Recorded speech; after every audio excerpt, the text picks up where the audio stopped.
Viewers नमस्कार। प्रस्तुत है जो हमारा 10th का पेपर हुआ था 17 फरवरी को। इसका एक नंबर क्वेश्चन मैंने कल दिए हैं। इनको एक साथ में आपको बिना जो उनमें मतलब कम से कम कैलकुलेशन करने के आप दिखाता हूँ। इसको क्वेश्चन नंबर 1 है 960 और 240 का हमको एलसीएम बताना है। यहाँ से आप बिना कैलकुलेशन के सवाल को कर सकते हो। पता है कि आपको जो दी हुई संख्या होती हैं उनमें से जो सबसे बड़ी संख्या है, यदि वो उससे छोटी सी संख्या से भाग हो रही है तो इसका मतलब जो बड़ी वाली संख्या है वो इसका बिल्कुल राइट उत्तर होगा। तो इसका उत्तर 960 बिल्कुल राइट उत्तर है। इसका कंसेप्ट और भी है, कई तरीके ये हैं, लेकिन जो बिना पेन चलाए ये बिल्कुल हो रहा है तो करने की आवश्यकता नहीं है। इसका ये ऑप्शन बिल्कुल राइट उत्तर है। तो इसका क्वेश्चन नंबर 2 देखते हैं आगे।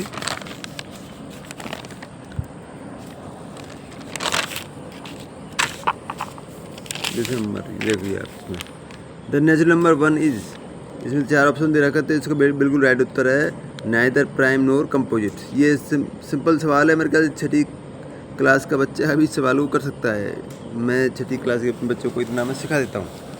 उसके बाद है ये this one for an natural number 5 की power n and with the digit कितना होगी। तो यहाँ से मैंने आपको कल बताया था। देखिए 5 की पावर 1 हो तो 5 पे एंड होती है, 5 की 2 हो तो भी वो तो इसका 25 आता तो 5 पे एंड होती है। तो 5 की पावर 3 125 हो जाएगी, वो भी हमेशा 5 पे एंड होगी। तो इसका बिल्कुल राइट उत्तर है। बिल्कुल आप सिंपल कंसेप्ट है, 5 इसका उत्तर है।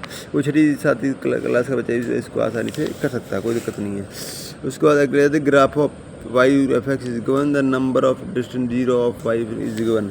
इसमें क्या करना है कि जो ग्राफ है ये इस नीचे वाली एक्सिस वाली रेखा को जितनी बार काट रहा है इसका उत्तर होता है। तो यहाँ पर एक बार काट रहा है ये और दूसरी बार काट रहा है यहाँ पर। तो इसका देख पा रहे हो इसका, तो इसका मतलब से नंबर 2 इसका बिल्कुल राइट उत्तर है। अब पाँचवा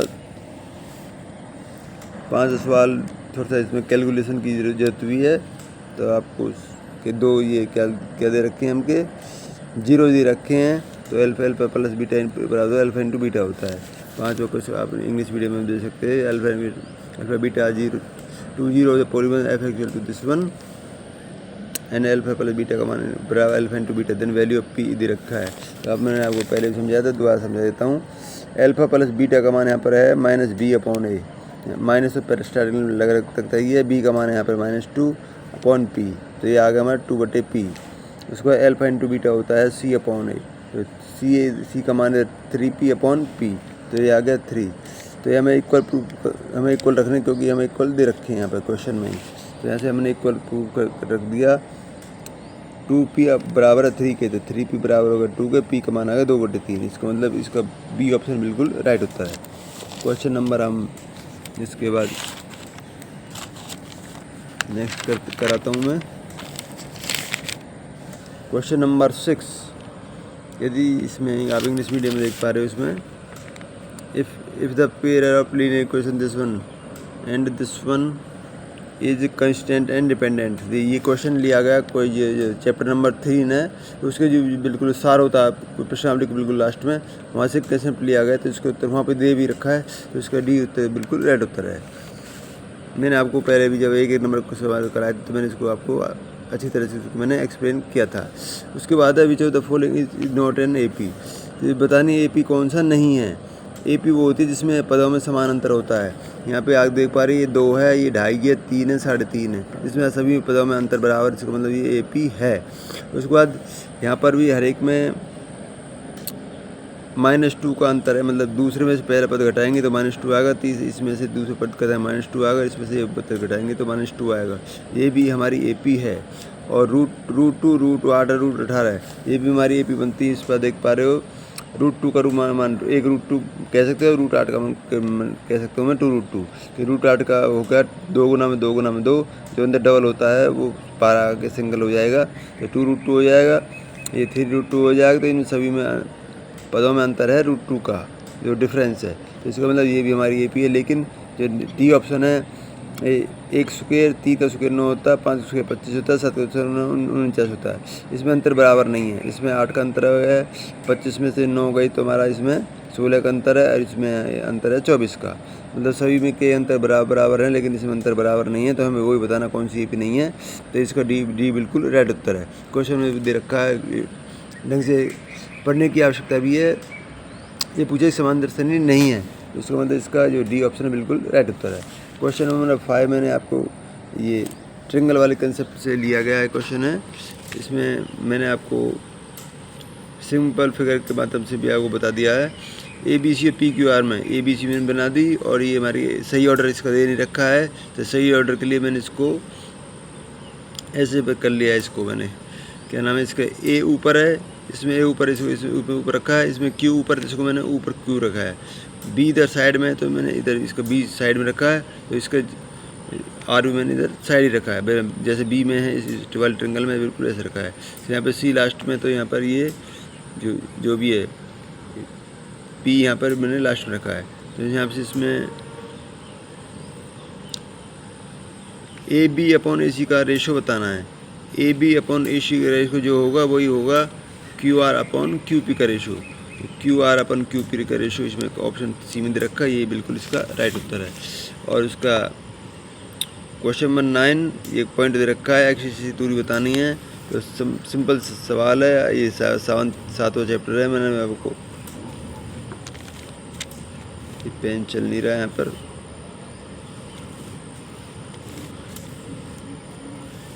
यहाँ से देखिए इस सवाल को। बिंदु की एक्स से दूरी बतानी है। बिंदु माना यहाँ पर ये बिंदु यहाँ पर ये है दिस वन, तो इसकी ये दूरी हमारी 4a और ये दूरी हमारी 3a। तो इसके ये पॉइंट हमारी ये पड़ेगा, तो इसकी एक्सिस से दूरी कितनी होगी, जितनी दूरी हमारी ये होगी, ये वाली दूरी है, और या ये दूरी बराबर बिल्कुल बराबर है, तो इसकी एक्सिस से दूरी हो जाएगी 3a। तो इसका जो ऑप्शन ए है बिल्कुल इसका राइट उत्तर है। मैंने थोड़ा इसमें बच्चे कुछ गलती भी कर सकते हैं, तो ध्यान रखना कि एक्सिस में दूरी पूछी गई है। तो जो इसका वैसे भी जो बिंदु ए के कोऑर्डिनेट रख के यहाँ से बता सकते हो, इसकी एक्सिस से दूरी होगी, जो इसका वाई जो कोऑर्डिनेट होगा वो इसकी एक्सिस से दूरी होती है। तो यहाँ से भी अंदाज़ा लगा सकते हो, या इसको समझ के करना जो आप इसको समझ के कर सकते हो। मेरे ख्याल से ये 7 चैप्टर से इसको लिया गया है। उसके बाद हम आगे बढ़ते हैं।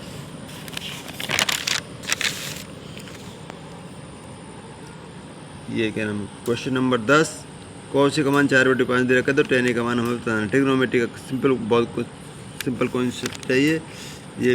tan a का मान 4/5 है, ये 4 है, तो cos होता हमारा आधार बटे कर्ण, 4/5 ही होगा। तो हम ये कितना ये हम निकाल सकते हैं, 5 को स्क्वायर घटा 4 को बराबर 3 आ गया। तो tan होता है हमारा परपेंडिकुलर अपॉन बेस, मैंने लंब बटे आधार, तो इसका 3/4 बिल्कुल राइट उत्तर है। 2 sin बराबर होता है tan a plus cot a।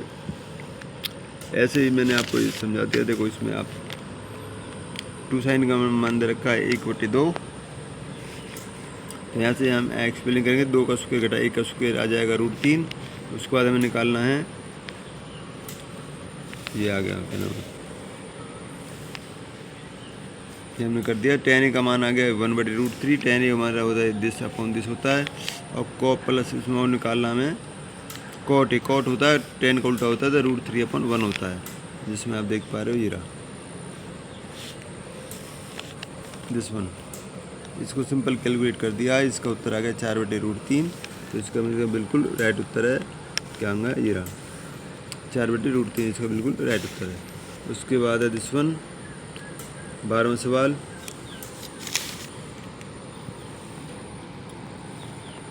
जमीन पर एक बिंदु से जो द्वारा मीनार के पास 60 मीटर दूर है, मीनार की कौन दे रखा है 45 मीटर की ऊंचाई बतानी है। दिस वन इस प्रकार फिगर है। यदि हमें 45 है, तो जितनी ये वाली साइड होगी ये उतनी ही ये होगी, क्योंकि 10/45 होता है 1 के बराबर।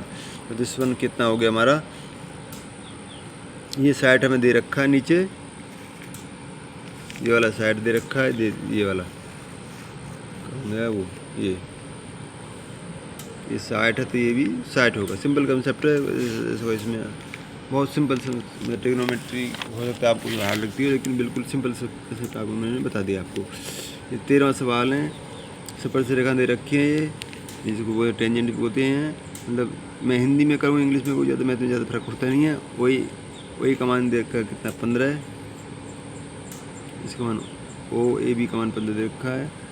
तो हमको बताना APB का मान, हमें बताना APB का मान, ये 15 है, ये पूरा 90 होता है, सॉरी ये पूरा होता है 90, ये 15 है, तो ये अंदर वाला है 75, ये भी कितना है 75, क्योंकि बराबर होंगे, 75 होते 150, तो पी का मान आ गया बिल्कुल 30 डिग्री। 180 में से 150 गई तो 75, इसका मतलब 180 में से 150 गई तो कितने बचेंगे 30 डिग्री। इसका ऑप्शन बी मिस, तो ये 30 डिग्री इसका बिल्कुल राइट उत्तर है।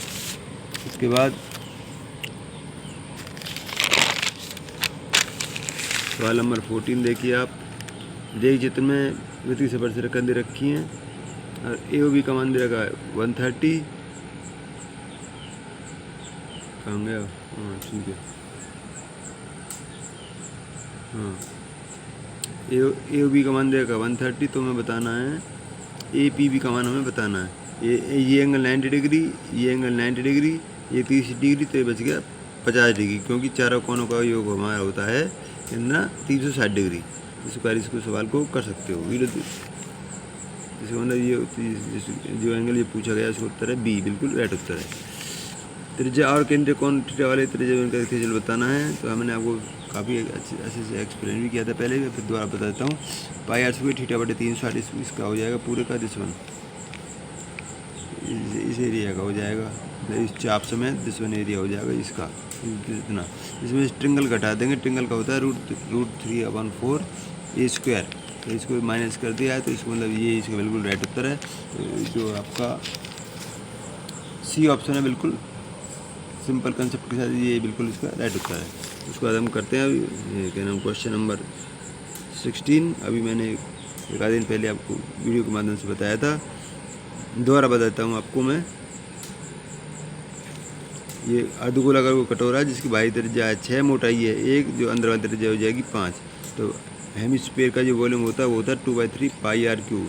तो बड़ी वाली वॉल्यूम में से बाहर वाले वॉल्यूम में से अंदर वाले वॉल्यूम घटा चुका हूँ, 2/3 पाई कॉमन आ गया, 6 की 3 घटा 5 की 3, इतने 2/3 ये 216 घटा 125, कटपिट के आगे 182/3 पाई, तो इसे 182/3 पाई बिल्कुल राइट उत्तर है। उसके बाद क्वेश्चन नंबर 17वां सवाल। जब 12वां बंटन का माध्यक क्रम से दे रखे हैं, इसका बहुलक बताना, तो इसमें सूत्र होता है 3 माध्यक बराबर होता है 1 बहुलक जमा 2 माध्य है। इसकी मैं सिंपल आपको बताई थी, माध्यक का मान दे रखा है इतना, बहुलक का मान निकालना है और माध्य का मान दे रखा है इतना। कैसे सिंपल कैलकुलेट करके इसका मान आ गया हमारा जो भी आता है 44 पॉइंट, तो इसका बिल्कुल राइट उत्तर है, ज़्यादा करने की आवश्यकता नहीं है। ये 13वें चैप्टर मैथ का वहाँ से लिया गया है, बिल्कुल सिंपल कॉन्सेप्ट है। उसके बाद है प्रोबेबिलिटी वाला ये दे रखा है सवाल है 1 से 25 तक की संख्याओं में चुनी गई संख्याओं के भाज्य होने की क्या संभावना है ये बतानी है। तो भाज्य संख्या मैंने पहले बताया था कि भाज्य संख्या हमारी ये होती है 1 से 25 में से क्या नाम ये 4, 6, 8, 9 ये वाली 15, 16, 18, 20 सवाल कंपोजिट नंबर वो होते हैं जो एक और अपने के अलावा किसी और से भाग हो जाएं। जैसे एक को मानते हैं ना तो कंपोजिट मानते हैं ना प्राइम मानते हैं, उसको 2 हमारा क्या है प्राइम है, वो केवल एक अपने आप से भाग होता है, 3 क्या है प्राइम है और वो केवल 1 और 3 से भाग होता है। बाकी जैसी संख्या है 4 है 6 है ये एक अपने के अलावा किसी और से भाग हो जाते हैं, तो इनको बोलते हैं हम कंपोजिट नंबर। तो दिस वन है, तो ये हमारी कुल संख्या होगी हमारी 15, टोटल संख्या हमारे 25 है 1 से 25 तक, तो 15/25 का बिल्कुल राइट उत्तर है। और सवाल कहूँ मैं 19वें या 20वें में उत्तर का आधारित क्वेश्चन है ये वाले, इस पर हमको बताने हैं। तो आपको मैंने पहले डिस्कस किया था, इसका बिल्कुल जो हमारे करके आया था कल हम सवाल किया था अभी कल परसों ही, इसका बिल्कुल एक सही आया था, लेकिन ये जो इसका आर कंसेप्ट ये गलती रखे कि यहाँ पे इसमें स्टार्टिंग में 2b आना चाहिए। मैंने आपको कल एक्सप्लेन भी किया था, इसका सूत्र होता है दिस वन। तो 19वें सवाल को ए ऑप्शन बिल्कुल सही है लेकिन बी गलत है, मतलब ये अभिकथन ए तो बिल्कुल ठीक है और ये तर्क आर गलत है। तो ये मेरे ख्याल से ये दे रखा हमें ऑप्शन नंबर सी में, तो इसका सी बिल्कुल राइट उत्तर है। क्वेश्चन नंबर में 19 की बात करूँ तो उसके बाद क्वेश्चन नंबर 20 की बात करूँ, ए पी का चैप्टर से लिया गया है। ये तो बिल्कुल गलत दे रखा है और ये बिल्कुल सही दे रखा है। तो इसका कथन ए क्या है, गलत है और आर ठीक है। तो ये 20 होगा, ये नंबर तो इसका 20, मतलब ये कथन गलत है, उत्तर सही है। ये इसका उत्तर डी इसका बिल्कुल राइट उत्तर है। इस पर एक नंबर वाले सवाल मैंने आपको बिल्कुल करा दिए एक्सप्लेन करके, और उसके बाद मैं बड़े क्वेश्चन कराने की कोशिश करता हूँ। वीडियो देखने के लिए आपको बहुत बहुत धन्यवाद। Thank you.